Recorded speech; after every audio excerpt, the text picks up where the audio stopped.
222. Let's get to a bonus review, the first of three for the Tom Hooper Premium Podcast, which is The Theory of Everything.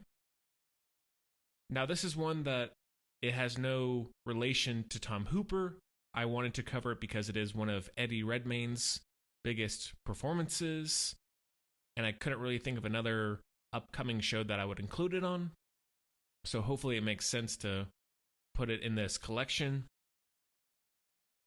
So it came out in 2014, is directed by James Marsh, stars Eddie Redmayne, like I said, Felicity Jones, Emily Watson, Charlie Cox, and the synopsis is: Stephen Hawking gets unprecedented success in the field of physics despite being diagnosed with motor neuron disease at the age of 21.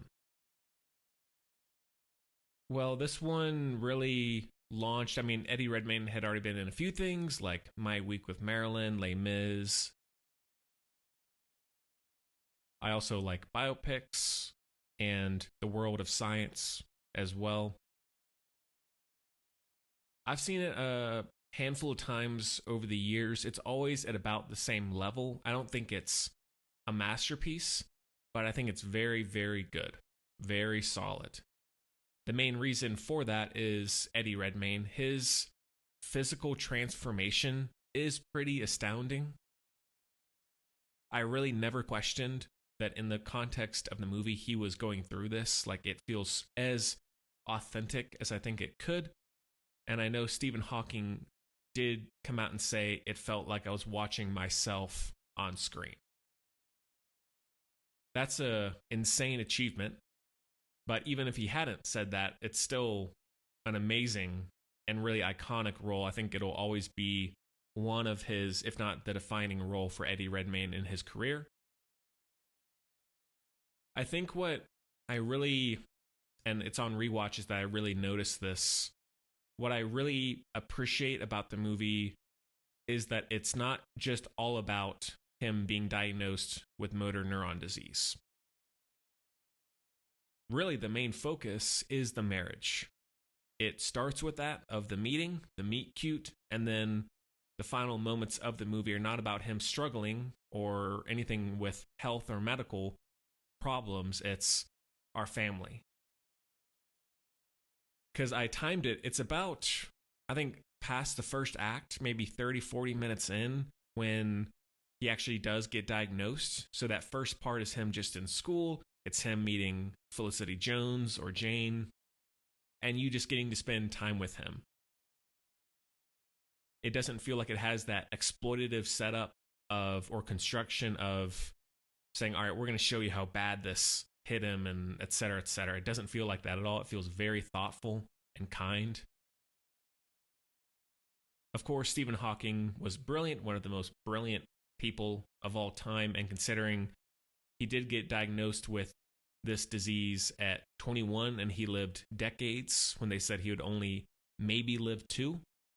That in and of itself, even if he hadn't done all the other scientific things that he did, it still would have been unbelievable. The little teases of him struggling with his movements, like when he's tripping on the stairs or knocks something off the table, that I think is done very subtly, but especially if you know what happened to him eventually, you see how tragic that would be. But to him at the time, it doesn't seem like much. Like, oh, wait, my leg is a little funky today. Or, yeah, I knocked a mug off the desk. Oops. But you know what's coming, and it is so tragic when there's that scene of he is diagnosed and they say, well, you may have a lot of amazing thoughts and ideas in your head, but sooner or later, no one is going to be able to hear them because you're not going to be able to speak on your own. And you're going to be completely immobilized. On top of all the stuff I already said about Redmayne, that overall development of him getting progressively worse also feels very authentic. You know, where he does have a family eventually with Jane, and he's struggling to get up the stairs, and he sees his kid his baby at the top of the stairs and he can't really get to him, or he's trying to eat with a spoon and he always drops it, and people noticing and him being frustrated with himself.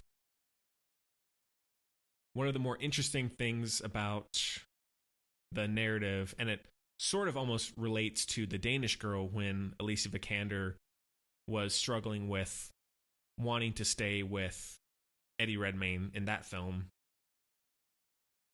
Jane does meet this church choir teacher about halfway through, and then eventually that's who becomes her husband. The back and forth of her conflict of always wanting to stay completely faithful and to help and support Stephen, but then wanting to have her own freedom of life, and then also Stephen Hawking realizing, all right, what am I doing to my wife? I see that she wants to be with this person. She supported me for years and years. We've had kids together. Am I holding her back from being happy, or am I, in a way, trapping her from really living the life she wants to? And the other man is played by Charlie Cox of Daredevil fame, great actor. I like how they present. I can't speak to how truthful it is to what all happened. I can't say anything to that, but I like in this how they present him as really not a bad guy.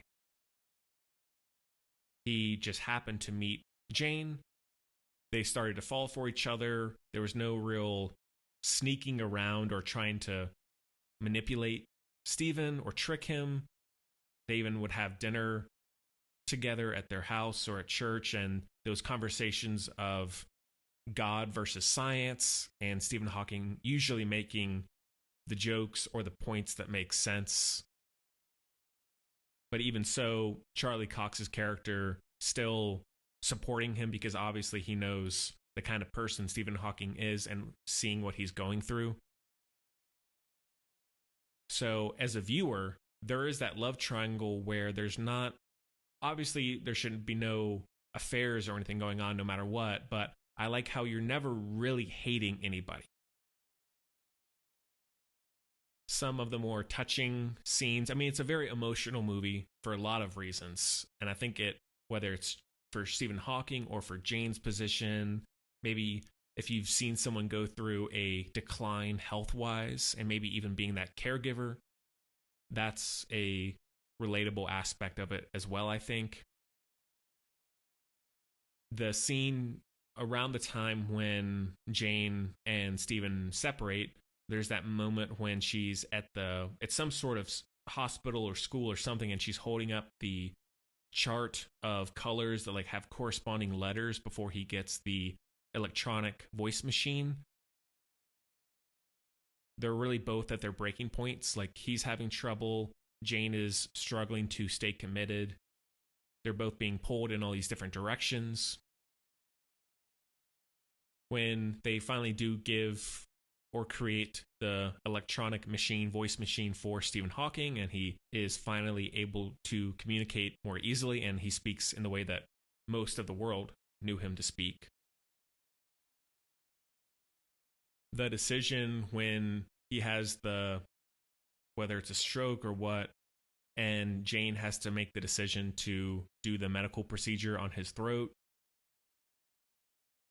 One of the more, I think, in terms of what a lot of people would go through, I think, is when he does first get diagnosed and he's still walking, but he's stumbling and his arms and legs are starting to decline, and Jane goes up to him in that common room and says, if you don't get up and play a game of croquet with me, I'm never coming back.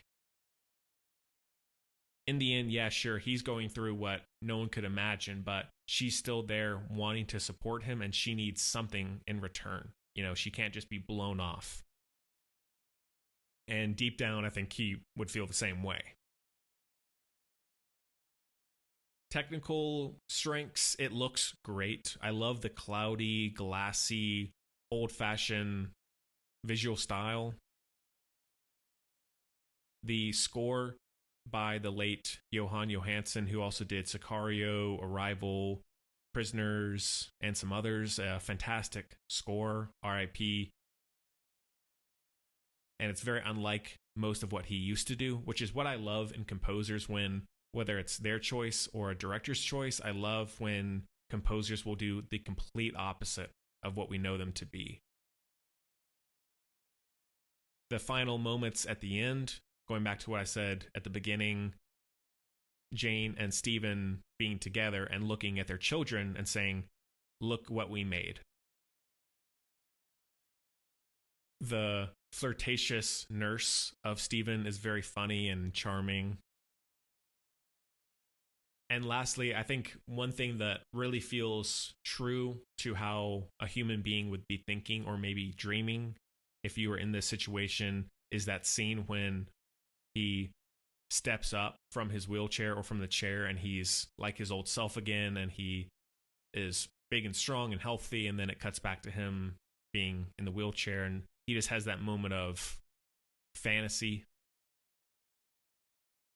Really, one of the only issues in the whole thing is maybe the third act, maybe not third act, maybe last 40 minutes or so become a little long, not really repetitive, but I think it takes a while to get to certain points where you can sort of see where it's going. And so I'm definitely still invested. I'm very emotionally engaged, but sometimes my interest wanes here and there.